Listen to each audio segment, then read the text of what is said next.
Capítulo 7. Una luz en las tinieblas. La noticia que nos trajo Lestrade era tan grave y tan inesperada que todos quedamos suspensos. Gregson saltó materialmente de la silla, derramando lo que quedaba de whisky en el vaso. Yo me fijé en Sherlock Holmes y vi únicamente que sus labios se fruncían y sus cejas se unían hasta formar una sola línea de pelo. «También Stangerson», murmuró. «Esto se complica». Ya estaba sin esto. Bastante complicado el asunto, dijo Lestrade sentándose. Creo que voy a comparecer ante un consejo de guerra. Pero, ¿está usted seguro de la noticia que nos ha traído?, preguntó Gregson. Hace un cuarto de hora que he salido de la habitación de donde se ha desarrollado este segundo crimen, y he sido el primero en descubrirlo. Gregson ha sido tan amable que me ha dado su opinión sobre este asunto, y me ha dicho cuánto había hecho para resolverlo, dijo Holmes. ¿Quiere usted hacerme el favor de hacer otro tanto? Con mucho gusto, respondió Lestrade. Antes de pasar adelante, debo confesar que estaba convencido de la complicidad de Stangerson en la muerte de Treble, antes de que este otro asesinato viniera a convencerme de lo contrario y a sacarme de mi error. Con esta idea fija me lancé a la busca y captura del secretario. Me enteré de que habían visto juntos a Treble y Stangerson hacia las 8:30 de la noche en la estación de Euston. A las 2 de la mañana encontrábamos muerto a Treble en la casa de Bristol Road. El punto importante, pues, era saber en qué había empleado el tiempo Stangerson desde las 8 de la noche hasta la hora del crimen y qué había hecho después de cometido. Telegrafié a Liverpool, dando las señas del hombre y recomendando una gran vigilancia en los barcos americanos. Después me dediqué a visitar todos los hoteles y casas de huéspedes próximos a la estación de Euston, pues supuse que si, contra lo que yo pensaba, Treble y Stangerson se habían separado momentos antes de cometerse el crimen, el último debía haber pasado la noche en alguna casa cercana a la estación para poder marcharse lo más pronto posible al día siguiente. Quizás se citaran para ese mismo día, observó Holmes. Eso mismo pienso yo. Así pues, me pasé todo el día de ayer investigando, sin conseguir nada satisfactorio. Esta mañana volví a empezar muy temprano, y a las 5 llegué al Hotel Holiday, situado en la calle de Lithiorn. Cuando pregunté si vivía allí el señor Stangerson, me respondieron afirmativamente. «Usted será sin duda el señor a quien espera hace 2 días», me dijeron. «¿Dónde está? ¿En qué habitación?», pregunté. «Aún está en la cama. Ha mandado que no se le llame hasta las 9». «Bueno, voy a sorprenderle», repliqué pensando que mi entrada repentina e inesperada en su cuarto quizás le arrancara alguna exclamación o frase involuntaria. El portero se ofreció para conducirme al cuarto, el cual estaba situado en el segundo piso y al final de un corto pasillo. Llegamos y ya se disponía a bajar mi guía cuando vi un horrible espectáculo, capaz de poner los pelos de punta a cualquiera, como me los puso a mí, a pesar de mis 20 años de experiencia. Por debajo de la puerta corría un estrecho surco de sangre que había atravesado el pasillo y formaba charco, contenido por la pared frontera a la puerta. Di tal grito que el portero vino corriendo, y yo creo que si no es por mí, se desmaya aquel hombre al ver la sangre. La puerta de la habitación estaba cerrada por dentro, pero tras mucho trabajo conseguimos saltar las cerraduras. Junto a la ventana yacía el cuerpo de un hombre en camisón, con la cara vuelta hacia el suelo. Debía de hacer tiempo que había muerto o había sido asesinado, porque ya estaba completamente rígido y frío. El portero reconoció, pasada la primera impresión de terror, que aquel era el individuo que había alquilado la habitación bajo el nombre de Joseph Stangerson. La muerte debió causarle una puñalada en el lado izquierdo, dada con tal violencia que, sin duda, interesó el corazón. Y ahora, fíjense lo que voy a decir, que es lo que más me extraña. ¿A qué no saben ustedes lo que se podía leer con perfecta claridad sobre el cadáver? Me estremecí violentamente, presintiendo algo terrible. Sherlock Holmes respondió. La palabra rache escrita con letras de sangre. Eso mismo, dijo Lestrade, con voz insegura. Nos miramos en silencio durante algunos minutos. Este asesino, desconocido, procedía de un modo tan metódico e incomprensible que presentaba los crímenes 1000 veces más espantosos de lo que en realidad era.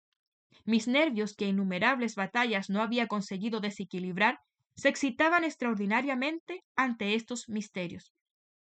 Han visto al asesino, continuó diciendo Lestrade. El lechero, al pasar por el callejón que separa el hotel de las Cuadras, notó que una escala que solía ver siempre allí estaba apoyada contra el marco de una ventana del segundo piso, y que dicha ventana estaba abierta.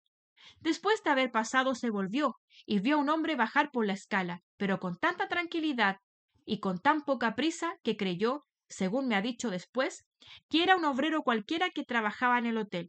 Así pues, no le dio importancia, suponiendo que aquel hombre empezaba su faena muy temprano.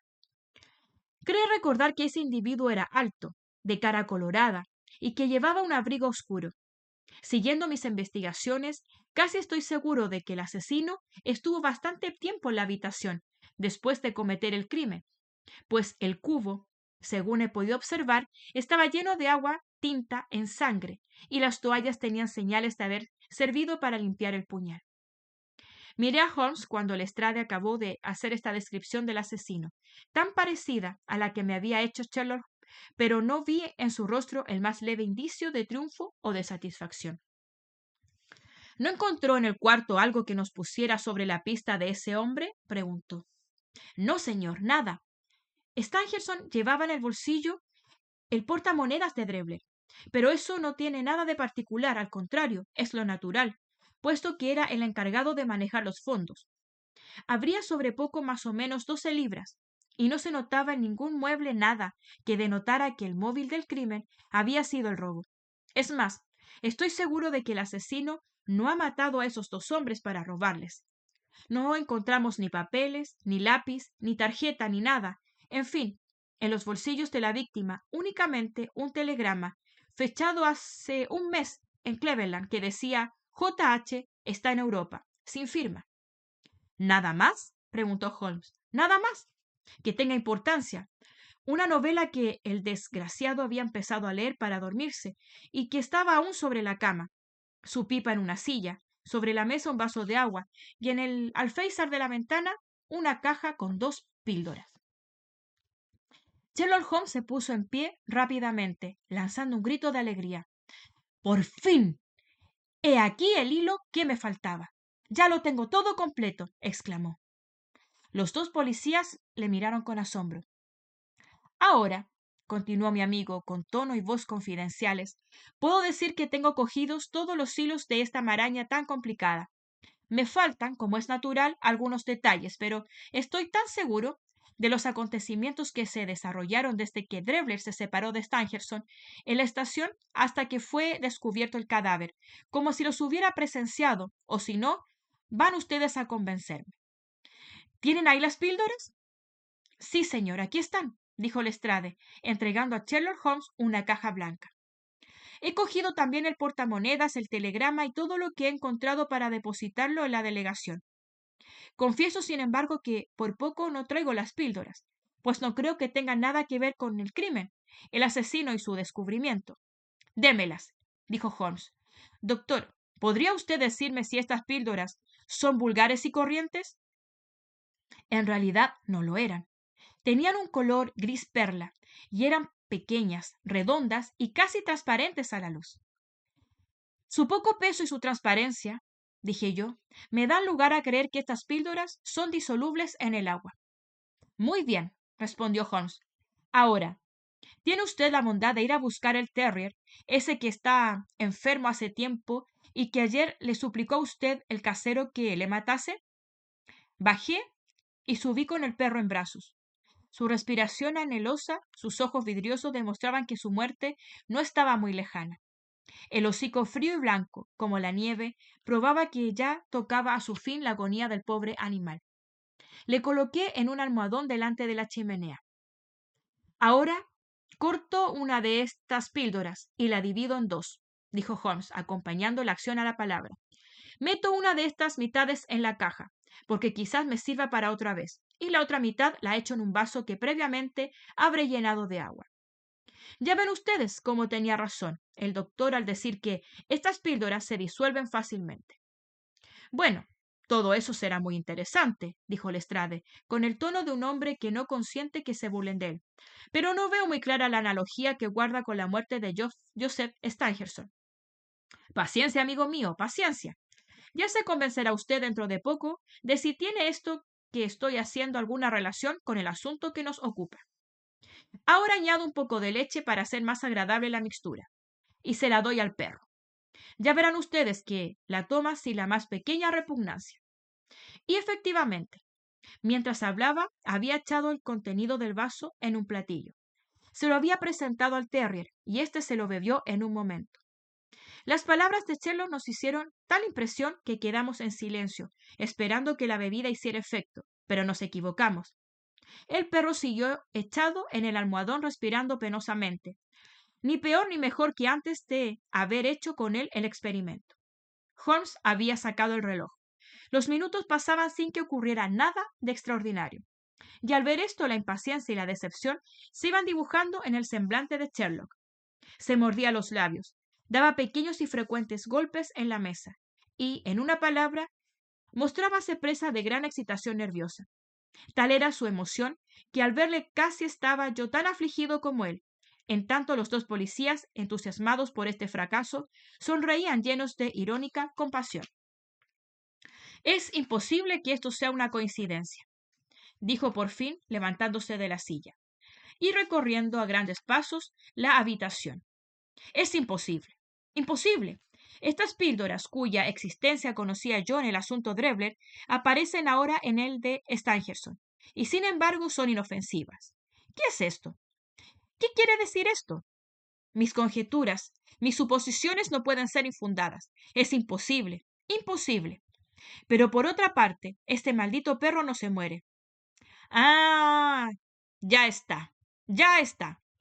Y dirigiéndose a la mesa alegremente, cogió la caja, sacó la otra píldora, la dividió en 2 pedazos, la disolvió y, como la primera, se la dio al perro. Apenas el desdichado animal sintió la humedad en la lengua, se estremeció convulsivamente. Estiró sus miembros, alargó su cuello y cayó muerto, como herido por un rayo. Sherlock Holmes lanzó un suspiro de satisfacción y secó su frente empapada en sudor.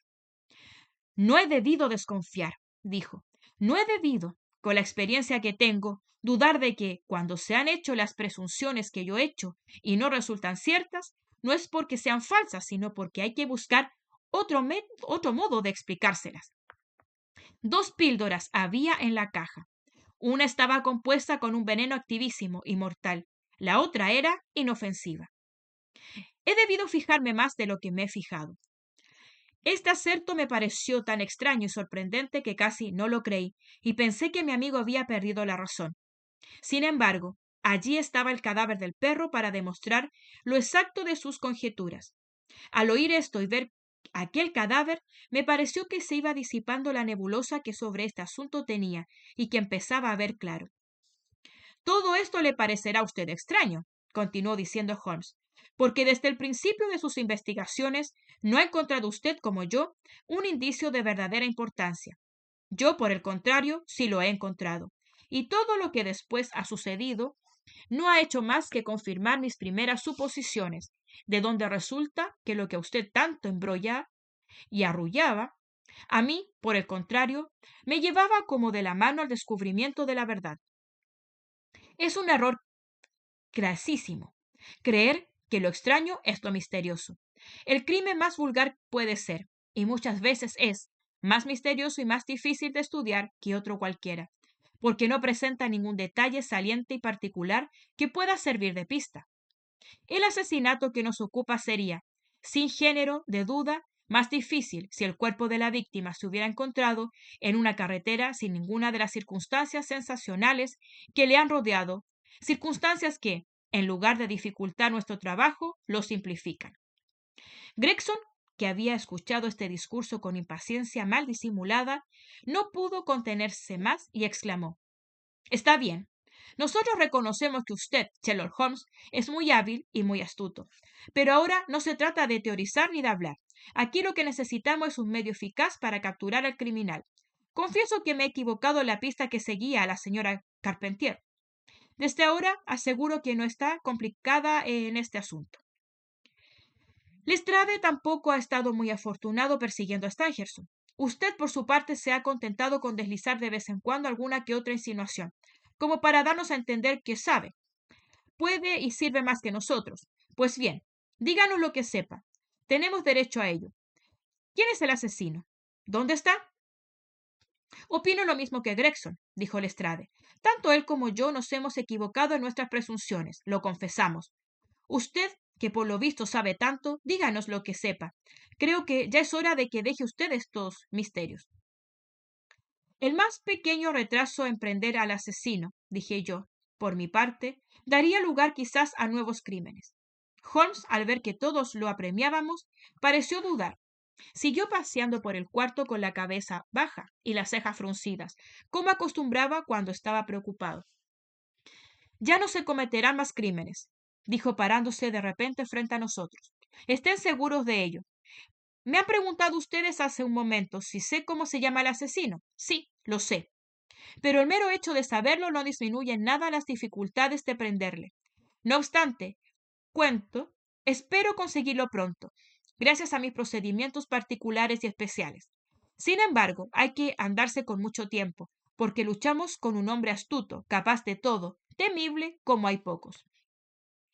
Mientras este hombre crea que no se le vigila, tendremos alguna esperanza de apoderarnos de él, pero la primera sospecha que tenga cambiará de nombre y desaparecerá entre los 4 millones de habitantes de Londres.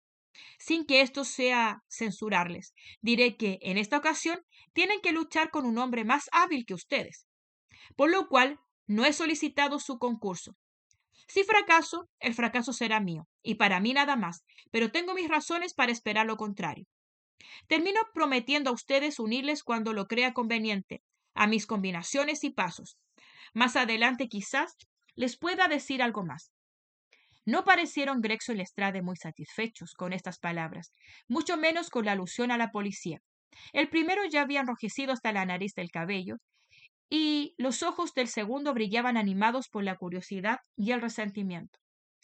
Y se disponía a contestar cuando alguien llamó con los nudillos a la puerta, y entró el mandadero. El joven Hewins, tan sucio y antipático como siempre. Con permiso, dijo, quitándose la mugrienta gorra. El coche espera. Gracias, Hewins, así me gusta, contestó Holmes. He aquí un instrumento que debían ustedes llevarse a Scotland Yard, añadió, enseñando un par de esposas de acero que había sacado de un armario. Miren qué mecanismo más ingenioso. En un abrir y cerrar de ojos se agarrota a un hombre. El modelo viejo es bastante bueno, dijo Lestrade. Lo necesario es encontrar hombre con quien emplear. Es verdad, respondió Holmes sonriendo. Estoy pensando que el cochero podía ayudarme a bajar los baúles. Dile que suba, Hewins. Yo estaba asombrado al oír a mi compañero hablar de viaje, no habiéndome dicho anteriormente nada. En un rincón de la habitación había un baúl pequeño. Lo trajo al centro y se puso a atar las correas. Y en esta ocupación estaba entretenido cuando entró el cochero. Ayúdeme, cochero, dijo sin levantar la cabeza y arrodillado en el suelo. El cochero se acercó con aire receloso y empezó a ayudar a Holmes. En el mismo instante oímos un ruido seco metálico, y Sherlock Holmes se levantó de un salto. Señores, gritó con los ojos brillantes y el rostro radiante, les presento a Jefferson Hope, asesino de Enos Trebler y Joseph Stangerson. Todo esto había sido tan rápido que casi no me di cuenta, pero no olvidaré nunca el aire triunfante y gozoso de Holmes, y la ira que se pintó en la cara del cochero al contemplar las brillantes esposas que agarrotaban sus muñecas. Durante 1 o 2 segundos quedamos todos convertidos en estatuas. De pronto, en un arranque súbito de furor desesperado, se escapó el preso de las manos de Holmes y arrojó por la ventana. Los cristales y las maderas volaron hechos polvo, pero antes de que cayera, Gregson, Lestrade y Holmes le sujetaron echándose sobre él como perros de presa. Le metieron otra vez en la habitación y empezó una batalla terrible. Tan vigoroso era aquel hombre que nos sacudía con sus movimientos desesperados, como si fuéramos pavesas. sin que pudiéramos sujetarle. Me parecía estar cuidando a un epiléptico, en un acceso furioso y violento. Su cara y sus manos se las había cortado en diversos sitios al tratar de saltar por la ventana. Pero la pérdida de sangre no disminuía en nada su resistencia. Únicamente, cuando Lestrade le echó mano al cuello y casi le estrangula, se rindió comprendiendo lo inútil de sus esfuerzos y tentativas.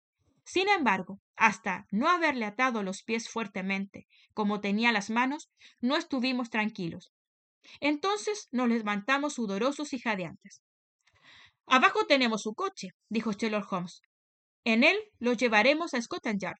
Y ahora, señores, añadió sonriendo amablemente, hemos encontrado la solución a nuestro problema.